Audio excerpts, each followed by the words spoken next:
is to use a smartphone. But her fine motor dexterity ability was declining, so that she was struggling to use her smartphone. So here we've got somebody whereby their disability is actually affecting their ability to use the communication aid, which is really important for their socialization, their access of the community. And so we've got evidence then, we've got evidence then to support this particular need. Okay, so here it's all about their disability, their function, and therefore then, like even with one of Winnie's clients, her client has got really fragile skin because she's got spina bifida, and she's got intellectual disability as well.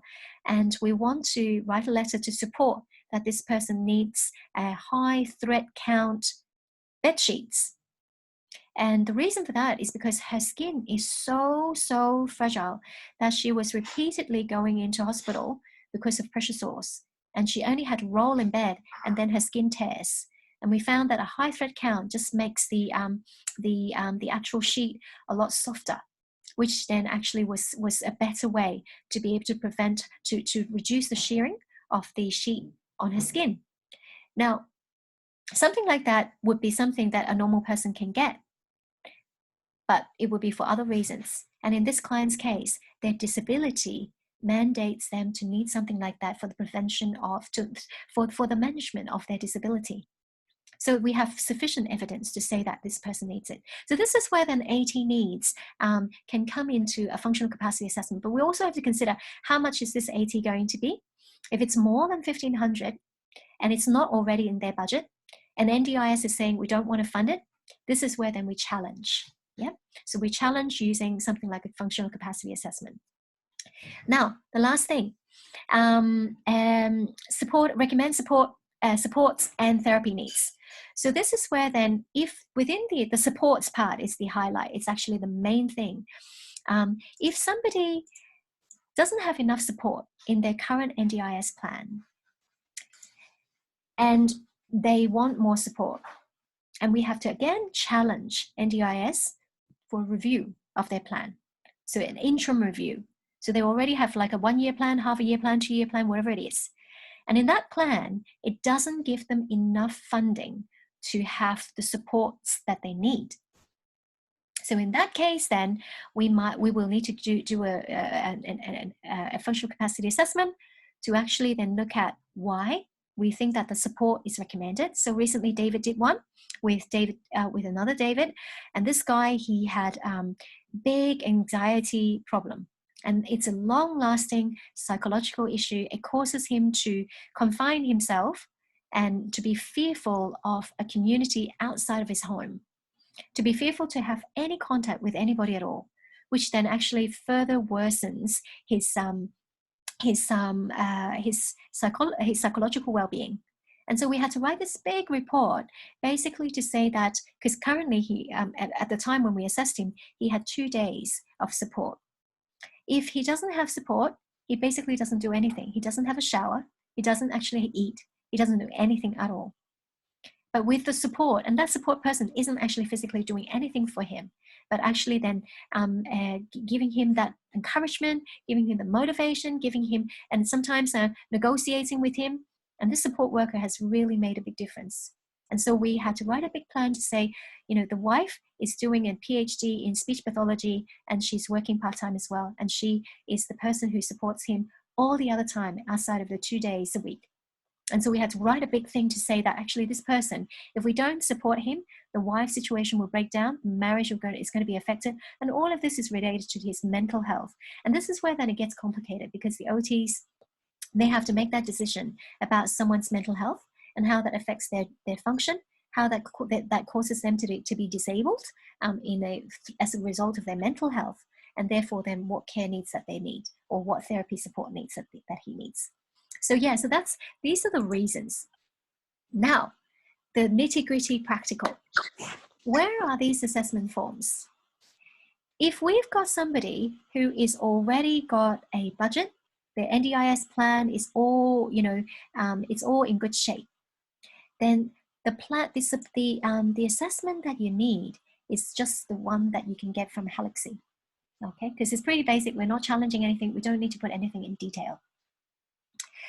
Now, if the person has got SIL, SDA requirement, or that we're challenging what funding that they currently have, then we'll need to use a full-blown functional assessment, capacity assessment.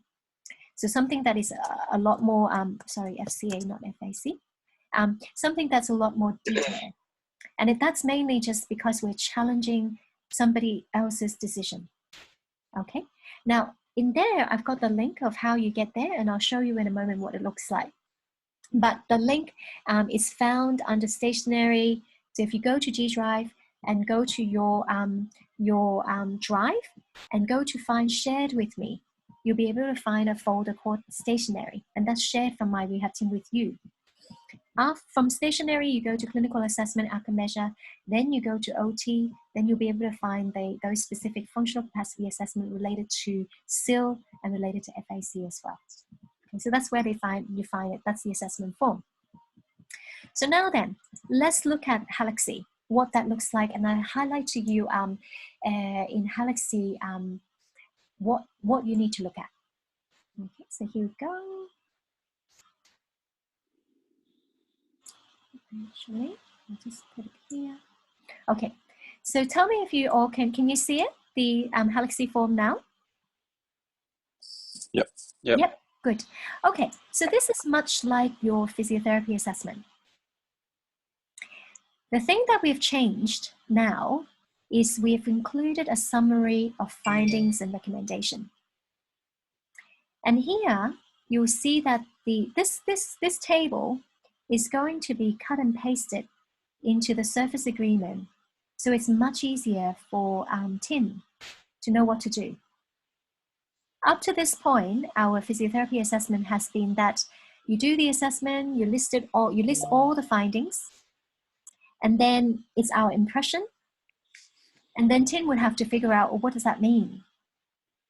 Even if you put down, how many sessions that you think that person needs, Tin can't actually link the clinical reasoning. And repeatedly, people have asked, why do we need 3 hours when you're doing this? Like, what is the breakdown? What's the rationale? So this is the reason why that I've actually put down then the table here, so that we can put it down for Tin, and it's easier for her then to actually make that, to just cut and paste, not have to make a decision, clinical decision. Now, it's really important, again, this is thinking in the mindset of somebody who has absolutely no understanding about someone's health, no understanding about someone's disability and how it works. So if we can actually assume none of these support coordinators and nobody in LAC actually has any appreciation about health. They know nothing. And that's where we have to actually, that's where we have to think. We can't assume that, often we write letters and we're addressing it to the doctor. We're addressing it to somebody that we know we can assume a background knowledge. These people have no background knowledge whatsoever. So in our plan, in our the first column about main problems, you have to spell it out. Okay, so what I've been seeing that some of us have been writing is that we don't spell it out, and then it's unclear. And so an example would be that maybe participant, or let's say Dave, let's not say David. Let's say Joanne. Joanne is at high risk of falls because of her disability causing lower limb weakness. So this is what we put in there. The main problem and the rationale. Why is it that we think there's a main problem? Because literally that is the impression, why we think that this person has a problem. So what is the therapy strategy? The therapy strategy is to actually reduce falls risk. That's our strategy. Okay, sometimes what we've been putting down is to lower limb exercises to improve strength. But actually that's your intervention, what you're going to do. But for the person who doesn't know anything about therapy, then your goal is actually to reduce therapy, to reduce falls risk. And so then by mitigating causative factors or something like that. And then your specific intervention would be that it'll be lower limb strengthening exercises. It'll be home environment assessment home safety assessment to implement preventative measures. So things like that. And this is where then you break down the hours. So if it's lower limb exercises, mobility retraining, gait retraining, and transfer practices, all of those, you have to break down, you have to say then what that means. So that would mean then that it might be, we want 1 hour twice weekly for 8 weeks. So this is why that I've put a prompt down the bottom to say that intervention, you've got to put the discipline, the intervention, whether it's direct service travel or non-face-to-face, whether it's a report, how much, what's the duration, how frequent, and the number of sessions over the course of a year. So this is what you have to include. So what I've been doing to make it easier for the LIC or the support coordinator to read is that I'll put down physiotherapy, and then I'll put down then, for example, lower limb, or let's say mobility retraining. And then I'll put down then a prescription of suitable walker. So these might be my little, I'll put a dot there. I'll put a dot there. So that's my intervention. So I'll underline it, and then I'll put down what it is. Then I'll put down that it is 1 hour per session, fortnightly for 8 weeks. If I think that a therapy assistant is applicable, then I'll put therapy assistant, and I say after PT finished, then we'll put maybe weekly. So I'll put down the duration first, 30 minutes weekly until end of plan. Okay, so but then I also have to put down why. Okay, this is what I haven't done. Okay, so to reinforce or to support practice of PT program, because we can't say anything like maintain. I can't use the word maintain. Okay, so I'm saying that I need to support the practice of the program to build capacity or to improve mobility. So I might put it like that. And so, et cetera, and then I'll state when that's going to happen, and then I'll state that how frequent, the duration, and then how frequent it is. So this is how I have to write. Now, if say a second part, because this person is having frequent falls, okay, and I'm saying that actually part of the reason why they're falling is because they have a foot drop presentation.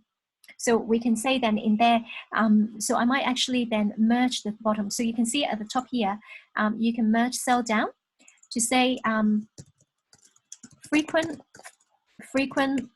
falls is the problem caused by, and it might be that foot drop, reduced mobility, and home hazard. So these might be all my reasons. And so my second thing might be that we might be prevention of tripping caused by foot drop. That's the strategy. Okay, then this is where then podiatry comes in. Okay, it might be where podiatry might come in. So assessment for AFO. Okay. Suitability. So we want to cover ourselves. We don't want to actually make ourselves like don't want to shoot ourselves in the foot and write something, and then the podiatrist will turn around and say that's not what they need. So assessment for suitability of orthotic AFO. Okay. So we let them make the decision, but we think that podiatry it's suitable for an assessment. Oh, sorry. Okay. So here. And then we might say then it's a 1 hour assessment plus report. Okay, so it might be a 1 hour or a half hour report. Now, if you don't know the duration and whatever, then you can actually ask me, and I can make a decision or I can put it down. So here then, So that should be pretty straightforward now that you've got those examples.